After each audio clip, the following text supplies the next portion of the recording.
The Israeli military has launched strikes across Lebanon, making the tension with Hezbollah even worse. This follows a deadly attack on the Druze community in Majdal Shams that killed 12 young people. Hezbollah then lied to the whole world and claimed they did not carry out this attack. This is a lie.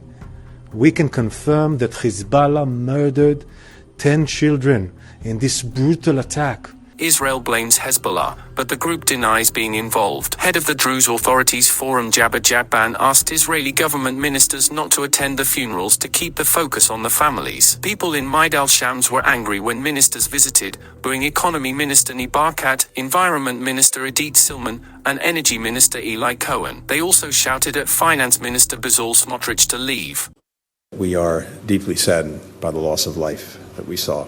There is no justification for terrorism, period. And every indication is that indeed the rockets were the rocket was from Hezbollah. Speaking in Japan, U.S. Secretary of State Antony Blinken said it looks like the rocket came from Hezbollah and backed Israel's right to defend itself. In Lebanon, Foreign Minister Abdullah Abu Habib said they asked the U.S. to urge Israel not to escalate the situation further. Abu Habib said the U.S. asked the Lebanese government to pass on a message to Hezbollah to show restraint as well. UK Foreign Minister David Lammy condemned the strike and expressed concern about the risk of further escalation. He called on Hezbollah to stop their attacks. Iran's Supreme Leader Ali Khamenei questioned why civilians, including children, are being targeted. Iran's foreign ministry warned Israel against any adventurism following the attack. Russia expressed deep condolences to the Druze community over the deaths and injuries from the attack. United Nations Secretary General Antonio Guterres condemned a rocket attack that killed 12 children in the Israeli-occupied Syrian Golan Heights.